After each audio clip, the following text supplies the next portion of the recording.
Hello friends, आप लोगों के लिए लेके आए एक नया वीडियो जिसमें हम लोग बात करेंगे कि हुक का नियम किसे कहते हैं। तो फाइनली यहाँ पे दिया हुआ है कि हुक का नियम किसे कहते हैं। तो इस नियम के अनुसार प्रत्यक्षता सीमा के अंतर्गत प्रतिबल तीव्रता सदैव उत्पन्न विकृति के समानुपाती होता है।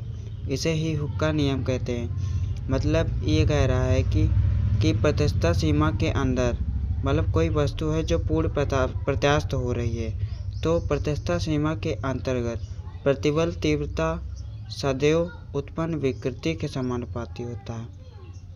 तो ये जो प्रतिबल होता है ये विकृति के समानुपाती होता है। तो इसे हम कैसे लिखते हैं? प्रतिबल प्रोपोर्शनल विकृति। ये जो बीच में साइन दिख रहा है ये क्या है? प्रोपोर्शनल।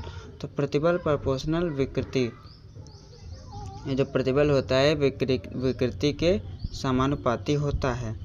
तो इसे हम लिख सकते हैं प्रतिबल बराबर नियतांक गुणे विकृति। तो विकृति जो है वो प्रतिबल के नीचे आ जाएगा, तो आ जाएगा प्रतिबल बट्टे विकृति, और नियतांक जो होता है वो कांस्टेंट होता है, तो हम लोग इसे कांस्टेंट ले लेंगे। और ये जो अब बात करते हैं जो नियतांक हमें प्राप्त हुआ है, इस नियतांक को क्या कहते हैं? तो इस नियतांक को हुक का नियतांक, इस नियम को हुक का नियतांक या प्रत्यक्षता गुणांक भी कहते हैं। इसमें प्रत्यक्षता के अंतर्गत प्रतिबल तीव्रता तथा विकृति तीन प्रकार की होती है। पहला होता है तनाव या संपीड़न में प्रत्यक्षता गुणांक या यंग मापांक, जिसे कैपिटल ई से प्रदर्शित करते हैं। इसे तनाव या संपीड़न, तनाव मतलब क्या होता है? जब किसी पिंड पे हम लोग तनाव बल लगाते हैं तो उसके तनाव में क्या होता है? वृद्धि होती है, तो वही हमारा क्या कहलाता है? तनाव। और अगर हम लोग किसी पिंड पे संपीड़न बल लगाएंगे तो उसमें क्या होगा? उसकी वृद्धि में कमी, उसकी लंबाई में क्या होगी? कमी होगी। यदि किसी में हम तनाव बल लगाते हैं तो उसकी लंबाई में वृद्धि होगी, तो वो तनाव बल कहलाएगा।